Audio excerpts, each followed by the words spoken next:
you ever thought about what you're going to say to someone when you run into them so you don't look like a total idiot? I'm gonna talk about Sonic. Sonic the Hedgehog is one of the most iconic video game characters of all time.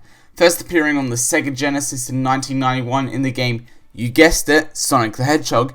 It put Sega's 16-bit console out there as a fierce competitor to Nintendo's Super Nintendo Entertainment System console. Sega made 3 more sequels to the original game, and they all extended on what the first game had set out, and ever since, the Speedy Hedgehog has still remained prevalent in gaming to this day. But everyone trips up at some point, and Sonic was no exception. He runs a lot, maybe he's running too fast, that's why he keeps tripping. One example of this is the Sonic the Hedgehog movie released in 2020. Now this movie may not have been bad necessarily, more so everything leading up to its release sort of turned people off. And some of you may already know what I'm talking about. Let's start with the reveal poster of the movie. Now, from a glance you may think, oh yeah, that's Sonic. But when you look closer you see how he's not wearing gloves and his entire body is human-like. Okay then maybe it's just an early design, this is the teaser after all, so maybe it's different in the action movie. The trailer dropped, and... Meow? People were outraged online. Many fans did their own designs looking better than the official design for Sonic. I don't understand how the makers of the film looked at this and said, yes, this is good. This is great. This is good enough to release in cinemas. Paramount ended up delaying the film to fix the designs. They released the second trailer revealing the new design which looked more like Sonic. But it didn't matter. The movie turned from something people were excited for to something that just came out and everybody forgot about. I watched this movie in cinemas and remember thinking that it was pretty good, but not much more than that. I don't know how well this movie did exactly, but a fun common trope of video game movies is that most of them are hot garbage.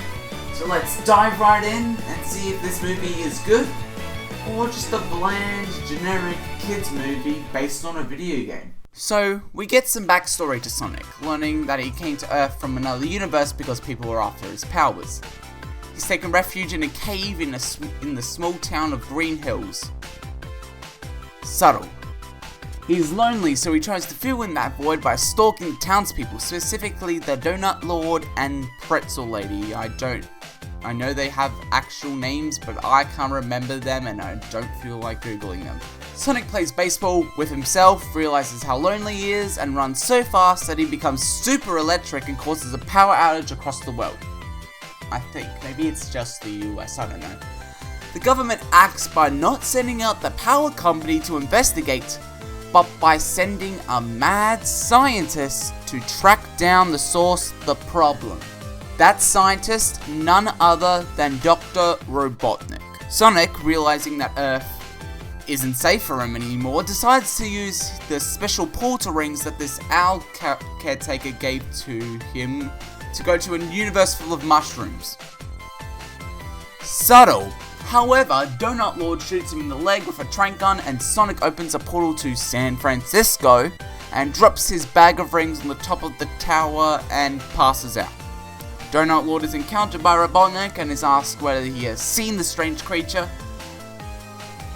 Insert battle with a drone and they make their escape and drive off to San Francisco to get Sonic's rings back.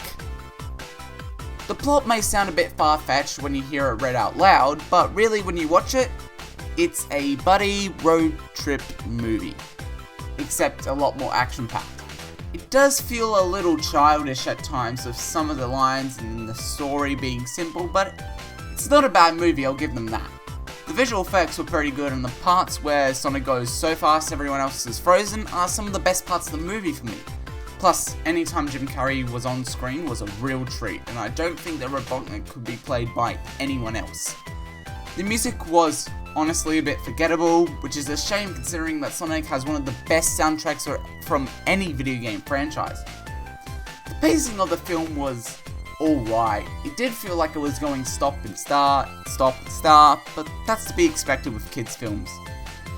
And yeah, overall this movie is pretty good, but it feels a bit too safe. In comparison to other movies based on video games, this one is pretty good, but it's not mind-blowingly good. I think the problem is that it didn't take much inspiration from the video games.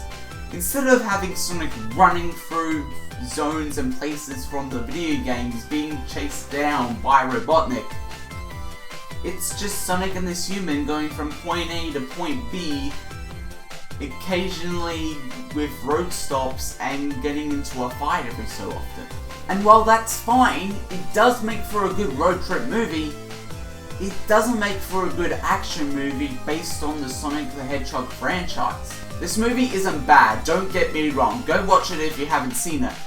It just doesn't reach the full potential that a movie based on Sonic the Hedgehog could have. So I'm going to give the Sonic the Hedgehog movie 6 bricks out of 10. Wait, what was that?